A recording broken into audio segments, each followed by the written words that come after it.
বেশ কয়েকটি গ্রাম পঞ্চায়েতের মনোনয়নপত্র দাখিল করে আমরা বেরোচ্ছি।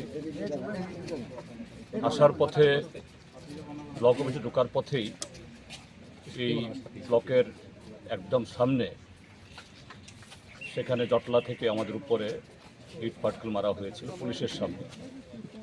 যাই হোক, তেমন গুরুতর আহত কেউ হয়নি। আমরা প্ররোচনায় পা দিইনি, কারণ আমাদের লক্ষ্য যেভাবেই হোক মনোনয়নপত্র দাখিল করা, সেই কাজটা সম্পন্ন করে আমরা বেরোচ্ছি। আমরা জানি না যে এখনও নিরাপদে আমাদের সমস্ত কমরেডরা, সমস্ত প্রার্থীরা তারা যার যার ঘরে যেতে পারবেন কিনা, পুলিশকে বলেছি।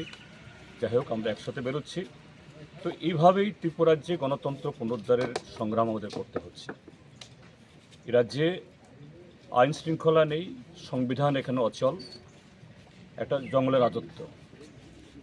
এই রাজত্বে একটা রাজনৈতিক দল বৈধভাবে একটা নির্বাচনে প্রার্থী হতে যাবেন, এটাকে দিন দুপুরে শাসক দলের লোক পুলিশের সামনে অস্ত্রশস্ত্র নিয়ে বাধা দেয়।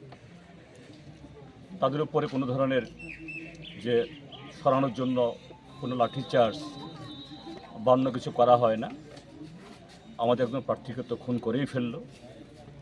এইভাবেই ত্রিপুরাজ্যে গণতন্ত্র নিধন চলছে। আমরা সারা দেশের সামনে বলছি, শুধু ত্রিপুরাজ্যে 40 লক্ষ মানুষ সোচ্চার হলে হবে না। গণতন্ত্র পুনরুদ্ধারে, আইনের শাসন প্রতিষ্ঠায় এবং সাংবিধানিক অধিকার আদায়ে যদি গোটা দেশ বিজেপির এই নগ্ন আক্রমণ, গণতন্ত্রের উপরে বলাৎকার, এর বিরুদ্ধে ঐক্যবদ্ধ না হন, তাহলে এই দেশ সারখার হয়ে যাবে। যাই হোক, আমরা ভারতের কমিউনিস্ট পার্টি মার্ক্সবাদী, এই লড়াই আমরা সামনের সারিতে আছি, আমরা থাকব। এভাবেই আমাদের লড়াই চলবে।